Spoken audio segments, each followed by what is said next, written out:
Hello everyone, welcome back to my channel LR Eduverse. Welcome back to the machine learning tutorial. Last 6 వీడియోస్లో మనం machine learning అంటే ఏంటో చూసాం. ఆ తర్వాత types of machine learning, supervised machine learning, unsupervised machine learning, reinforcement machine learning ఏంటో చూసాం.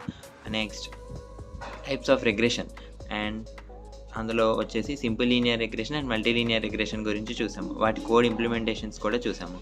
So ఇది లాస్ట్ 6 వీడియోస్లో మనం చూసింది. సో ఇప్పుడు నెక్స్ట్ వీడియోలో గ్రేడియంట్ డిసెంట్ అంటే ఏంటి, గ్రేడియంట్ డిసెంట్ గురించి క్లియర్గా తెలుసుకుందాం. Gradient descent in machine learning. Gradient descent అనేది ఒక ఆప్టిమైజేషన్ అల్గారిథం అనమాట, కాస్ట్ ఫంక్షన్ని రెడ్యూస్ చేయడానికి. అంటే కాస్ట్ ఫంక్షన్ అంటే ఎర్రర్, ప్రిడిక్టెడ్కి యాక్చువల్కి మధ్యలో ఎర్రర్ ఉంటుంది కదా, దాన్నే రెడ్యూస్ చేసేది కాస్ట్ ఫంక్షన్ అంటారు. దీనిలో ఇటరేటివ్ అప్రోచెస్ వాడి మనం బెస్ట్ ఫిట్ లైన్ అనేది ఫిట్ చేస్తాము లీనియర్ ఏ రిగ్రెషన్లో అయినా. అదే గ్రేడియంట్ డిసెంట్ అంటాము. మనకి లాస్ట్కి గ్లోబల్ మినిమం అనేది క్యాలిక్యులేట్ చేయాలి. ఎంత తక్కువ టైంలో ఎంత ఈజీ వేలో మనం ఆ గ్రాఫ్లో చూసుకునేటైతే స్లోప్లో ఈజీగా వెళ్ళగలమో అదే మన లాస్ట్ గ్లోబల్ మినిమాకి రీచ్ అవడమే మన టార్గెట్. ఫస్ట్ ఇనిషియలైజింగ్ పారామీటర్స్ అంటే ఫస్ట్ మనం పారామీటర్స్ అనేది ఇనిషియలైజ్ చేయాలి, వాటి వెయిట్స్ ఇవన్నీ ఇవ్వాలి. నెక్స్ట్ లెర్నింగ్ రేట్ని సెట్ చేయడం. లెర్నింగ్ రేట్ అనేది ఒకటి ఉంటుంది. మనం ఏ స్టెప్ తీసుకుంటే best, size of the steps మనం ఎంత తక్కువ తీసుకుంటే బాగుంటుందో ఎక్కువ తీసుకుంటాం. ఇక్కడ 2 డిఫరెన్సెస్ ఉన్నాయి, big learning rate, small learning rate. మనకు రెండింటిలో స్మాల్ లెర్నింగ్ రేట్ అనేది ఎక్కువ ఎఫిషియెంట్గా ఈజీగా గ్లోబల్ మినిమం అనేది రీచ్ అవుతుంది large min. Next computed predicted values, compute the cost అనేది ఒక ఫార్ములా అనమాట, మీన్ స్క్వేర్ ఎర్రర్ లాంటిది. ప్రెడిక్టెడ్ వాల్యూస్ కట్టిన తర్వాత కాస్ట్ అనేది కట్టాలి. ఇక్కడ మనం ఫార్ములా చూసుకున్నట్టయితే 1/n × sigma = 0 to n yi - y predict whole square. ఇక్కడ yi ప్రిడిక్ట్ అంటే ఏంటి, మన ఈక్వేషన్ లీనియర్లో తీసుకుంటే y = mx + c, దాన్ని రీప్లేస్ చేసి క్యాల్కులేట్ చేసేదా మన కాస్ట్ ఫంక్షన్ అంటారనమాట. జస్ట్ మీన్ స్క్వేర్ ఎర్రర్ ఫార్ములాలో జస్ట్ y = mx + c అనేది జాగ్రత్తగా చూసుకుంటే అయిపోయింది. Next compute gradients. ఆ గ్రేడియంట్స్ని కాస్ట్ ఫంక్షన్ ద్వారా మనం ఇప్పుడు కంప్యూట్ చేయాలి. దేనికి ఇంక్లూడ్ అవుతుంది, ఏదైతే రేట్ హైయెస్ట్కి వెళ్తుందో అవి మనం కంప్యూట్ చేయాలి గ్రేడియంట్స్ అనేది. ఈ ఆల్గారిథం చూస్తున్నప్పుడు కొంచెం టఫ్గా ఉంటుంది, నార్మల్గా మ్యాథమెటికల్గా చూస్తే ఈజీగా అర్థమైంది. నెక్స్ట్ పారామీటర్స్ని అప్డేట్ చేయాలి ప్రతిసారి. అప్డేట్ చేసి అంటే అక్కడ గ్రాఫ్లో చూసాక కిందకి అలా స్టెప్స్ వస్తున్నాయి, అలా కిందకి రావడమో లెఫ్ట్ ఆర్ రైట్ చూసుకుంటూ అప్డేట్ చేయాలి. తర్వాత ఈ స్టెప్స్ అని రిపీట్ చేయాలి, 3 to 6 స్టెప్స్ అనేవి. ఇవి మ్యాథమెటికల్గా మనకి డీప్ లెర్నింగ్లో క్లియర్గా అర్థమవుతుంది. డీప్ లెర్నింగ్లో మళ్ళీ గ్రేడియంట్ డిసెంట్ వస్తుంది, అప్పుడు నేను క్లియర్గా మళ్ళీ మ్యాథమెటికల్గా ఎక్స్ప్లెయిన్ చేస్తాను గ్రేడియంట్ డిసెంట్ అనేది మెషిన్ లెర్నింగ్ మీద. ఇటరేషన్స్. ఇక్కడ క్లియర్గా చూస్తే ఆ ఇటరేషన్స్ చూడండి, ఆ ఇటరేషన్స్ బట్టి గ్లోబల్ మినిమాకి రీచ్ అవుతుంది ఆ పాయింట్ నుంచి. Next types of gradient decent.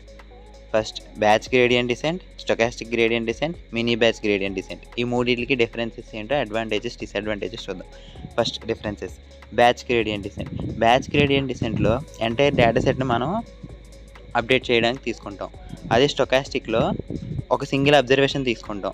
Next mini బ్యాచ్లో ఒక సబ్సెట్ అనమాట, సబ్సెట్ తీసుకొని రన్ చేస్తాం. మనకి ఏంటంటే ఒక ఎపోక్స్ ఉంటాయి. ఎపోక్స్ అంటే ఒక ఫార్వర్డ్కి ఒక బ్యాక్వర్డ్కి ప్రాపగేషన్కి ఎంత టైం పడుతుందో దాన్నే ఎపోక్ అంటాం. అసలు ప్రాపగేషన్ ఇవన్నీ అర్థం కాకపోయినా డీప్ లెర్నింగ్లో క్లియర్గా అర్థమవుతాయి.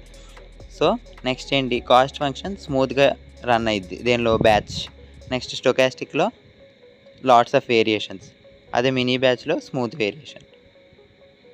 Coming to advantages and disadvantages. First batch gradient. Batch gradient descent అనేది నువ్వు ఓన్లీ ఎంటైర్ డేటా సెట్ మొత్తాన్ని అప్డేట్ చేస్తామని తెలుసు, అదే అక్కడ చెప్తున్నాడు. It is guaranteed to converge the global minimum of convex errors surfaces and to local minima for non convex surfaces. అంటే మొత్తం డేటా సెట్ మనం రన్ చేసినప్పుడు గ్లోబల్ మినిమంకి వెళ్ళడానికి ఈజీగా కాన్వెక్స్ ఎర్రర్స్ బట్టి ఈజీగా వెళ్ళిపోద్ది. డిసడ్వాంటేజెస్ వచ్చి ఇది చాలా స్లో, ర్యామ్కి చాలా ఎక్కువ ర్యామ్ తీసుకుంటుంది కాబట్టి అవ్వదు. నెక్స్ట్ స్టొకాస్టిక్ వచ్చేసరికి ఇందులో ఏంటి, సింగిల్ అబ్జర్వేషన్స్ సింగిల్గా తీసుకుంటాం, చాలా ఫాస్ట్గా అయ్యిద్ది. కానీ ఎక్కువ డేటా సెట్ వచ్చేసరికి చాలా స్లో అయ్యిద్ది, వేరియన్స్ తగ్గిపోయిద్ది, హై వేరియన్స్ బట్ లో బయాస్ అనమాట. కాబట్టి స్టొకాస్టిక్ గ్రేడియంట్ కూడా మనకు కొంచెం కష్టమే చేయడం.